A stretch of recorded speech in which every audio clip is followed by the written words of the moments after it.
पेणच्या वरवणे गावात पुन्हा भूसंकलन, ग्रामस्थांमध्ये भीतीचे वातावरण. पेण तालुक्यातील वरवणे गावात पुन्हा एकदा भूसंकलनाची घटना घडल्याने ग्रामस्थांमध्ये भीतीचे वातावरण निर्माण झाले आहे. 5 ते 7 जुलै दरम्यान झालेल्या मुसळधार पावसामुळे या परिसरात मोठ्या प्रमाणात भूसंकलन झाले होते. त्यात शेतकऱ्यांच्या कळमी आंब्याच्या बागा मातीखाली गाडल्या गेल्या, तर भात शेतीवर मोठ्या प्रमाणात मातीचा ढिगारा साचल्याने शेतीचे मोठे नुकसान झाले आहे. ग्रामस्थांनी या घटनेची माहिती संबंधित प्रशासनाला वारंवार दिल्याचा दावा केला आहे. मात्र अद्याप कोणत्याही जबाबदार अधिकारी घटनास्थळी पाहणीसाठी आलेला नसल्याचा आरोप स्थानिक नागरिकांनी केला आहे.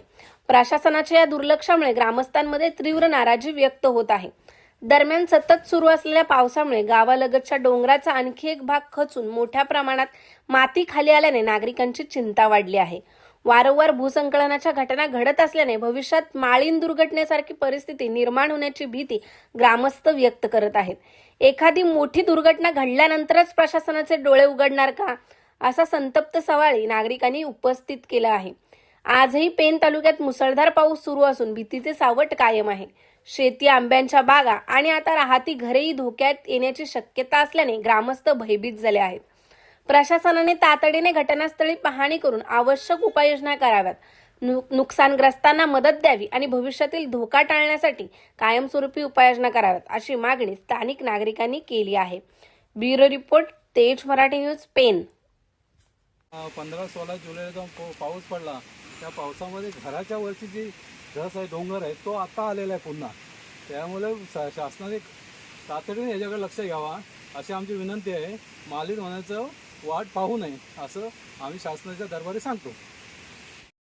मी शासनाला सांगू इच्छितो, वरवणा गावामध्ये जे 5-6 जुलैला जो महापूर हाहाकार झाला, त्याच्यामध्ये आमच्या गावाच्या मध्ये असलेला साईचा डोंगर, त्याच्यामध्ये माझ्याजवळ 100 आंबे होते. त्या आंब्यामध्ये 100च्या 100 म्हणजे एकच आंबा राहिलेला आहे. परंतु मला ही धास्ती वाटते काय, याचं उत्कलन एवढं झालेलं आहे का आमचा गाव शेजारी आहे आणि गावाच्या शेजारी डोंगर असल्यामुळे तो डोंगर जर आला तर मालींसारखी परिस्थिती होण्याची शक्यता आहे. आणि मालीन झाल्यानंतर शासन ह्या दरबार येईल काय, हे मला शंका वाटते. पण आमच्या इथे माजी खासदार दादा धैर्यशील पाटील यांनी 2-3 वेळा येऊन पाहणी केली आणि प्रत्यक्षात पाहणी केली, प्रत्यक्षात इथे येऊन सर्व पाहिले. परंतु ह्या गोष्टी प्रत्यक्षात पाहाव्या, कारण साईडलाच डोंगर आहे आणि हा डोंगर जर आला तर गावातला एक पण घर आणि राहू शकत नाही, असं मला त्याची खंत वाटते. माझी आई, माझं संपूर्ण कुटुंब, आमचे सर्व नातेवाईक एकदम डोंगराच्या कडेला राहतात. एक दिवस शासनाने येऊन आम्हाला त्यांचे हे केलं, परंतु हे प्रत्यक्षात पाहणी करावं आणि त्यांनी आमचं असलेला पुढचं जीवन व्यवस्थित करावं असं आम्हाला वाटतं.